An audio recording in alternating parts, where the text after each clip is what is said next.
Donald Trump ಈ ರೀತಿಯಾಗಿರ್ತಕ್ಕಂಥ ಒಂದು ರಿಯಾಕ್ಷನ್ ಕೊಡ್ತಾರೆ ಅಂತಕ್ಕಂಥ ಆಂಟಿಸಿಪೇಷನ್ ಭಾರತ, ರಷ್ಯಾ, ಚೈನಾದಲ್ಲೂ ಕೂಡ ಇತ್ತು.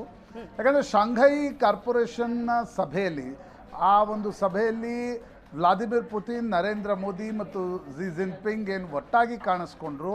ಅದು ವಿಶ್ವದ ರಾಜಕಾರಣದಲ್ಲಿ ಜಿಯೋಪಾಲಿಟಿಕ್ಸ್ನಲ್ಲಿ ಒಂದು ರಿಅಲೈನ್ಮೆಂಟ್ ರೀತಿಯಲ್ಲಿ ಅಥವಾ ಟೆಕ್ಟಾನಿಕ್ ಶಿಫ್ಟ್ನ ರೀತಿಯಲ್ಲೂ ಕೂಡ ಅದನ್ನು ನೋಡಲಾಗ್ತಾ ಇತ್ತು. ಯಾಕಂದರೆ ಭಾರತ ಯಾವತ್ತೂ ಒಂದು ಅಲಿಪ್ತ ನೀತಿಯನ್ನು ಪಾಲಿಸ್ತಾ ಬರ್ತಾ ಇತ್ತು. ಇಂದಿರಾ ಗಾಂಧಿ ಕಾಲದ ನಂತರ ಬಹುತೇಕ ಅಮೆರಿಕ ಇರಲಿ, ರಷ್ಯಾ ಎರಡೂ ರಾಷ್ಟ್ರಗಳ ಜೊತೆ ಭಾರತದ ಸಂಬಂಧಗಳು ಚೆನ್ನಾಗಿದ್ವು. ಚೈನಾ ಜೊತೆ ಭಾರತದ ಒಂದು ಮ್ಯೂಚುವಲ್ ಮಿಸ್ಟ್ರಸ್ಟ್ ಇದ್ದೇ ಇತ್ತು. ಆದರೆ ಡೊನಾಲ್ಡ್ ಟ್ರಂಪ್ ಅಮೆರಿಕದ ರಾಷ್ಟ್ರಾಧ್ಯಕ್ಷರಾಗಿ ಬಂದ ನಂತರ ಪ್ರಮುಖವಾಗಿ ಟ್ರೇಡ್ ಟ್ಯಾಕ್ಸ್ಗಳನ್ನು ಏನು ಹಾಕ್ಲಿಕ್ಕೆ ಶುರು ಮಾಡಿದರು. ಅದಾದ ನಂತರ 50% ಭಾರತದ ಮೇಲೆ ಟ್ಯಾಕ್ಸ್ ಹಾಕಿದ್ರು, 125% ಚೈನಾ ಮೇಲೆ ಹಾಕಿದ್ರು. ರಷ್ಯಾ ಜೊತೆ ಒಂದು ರೀತಿಯ ಸ್ಥಿತ್ಯಂತರಗಳನ್ನು ಅಮೆರಿಕ ತೋರಿಸ್ತಾ ಇತ್ತು. ಒಂದ್ಸಲ ಉಕ್ರೇನ್ ಜೊತೆಗೆ ನಿಲ್ತೀವಿ, ಇನ್ನೊಂದ್ಸಲ ರಷ್ಯಾ ಜೊತೆ ಮಾತುಕತೆ ನಡೆಸ್ತೀವಿ ಅಂತಕ್ಕಂಥದ್ದು. ಅದರ ಮಧ್ಯೆ ಒಂದು ಟೆಕ್ಟಾನಿಕ್ ಶಿಫ್ಟ್ ಜಿಯೋಪಾಲಿಟಿಕ್ಸ್ನಲ್ಲಿ ಕಾಣಿಸ್ಕೊಂಡಿದ್ದು. ಈ ಮೂರೂ ರಾಷ್ಟ್ರಗಳ ಮುಖ್ಯಸ್ಥರು ಒಟ್ಟಾಗಿ ಫೋಟೋ ಅಪಾರ್ಚುನಿಟಿಯನ್ನು ಕೊಟ್ಟಿದ್ದು.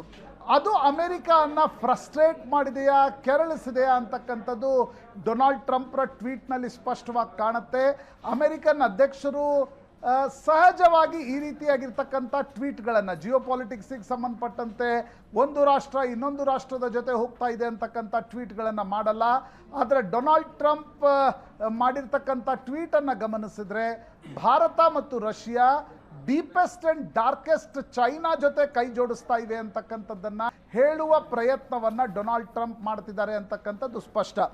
ನೀವು ಬಿಲ್ ಕ್ಲಿಂಟನ್ ಕಾಲದಿಂದ Bill Clinton, George Bush, Barack Obama, Donald ಟ್ರಂಪ್ರ ಮೊದಲನೇ ಅವಧಿ, ಜೋ ಬೈಡನ್ರ ಅವಧಿಯಲ್ಲಿ ಭಾರತ ಮತ್ತು ಅಮೆರಿಕ ಸಂಬಂಧಗಳು ವೃದ್ಧಿಯಲ್ಲಿದ್ವು.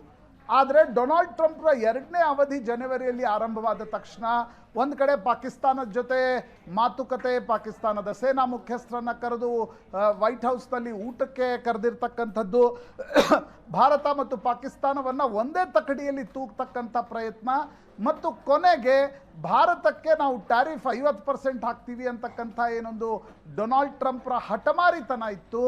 ಅದು ಎಲ್ಲೋ ಒಂದು ಕಡೆ ಭಾರತ ಮತ್ತು ಅಮೆರಿಕದ ಸಂಬಂಧಗಳಲ್ಲಿ ಒಂದು ಹಳಸುವಿಕೆಯನ್ನು ತಂದಿದೆ ಅಂತಕ್ಕಂಥದ್ದು ಸ್ಪಷ್ಟವಾಗಿ ಕಾಣ್ತಾ ಇದೆ.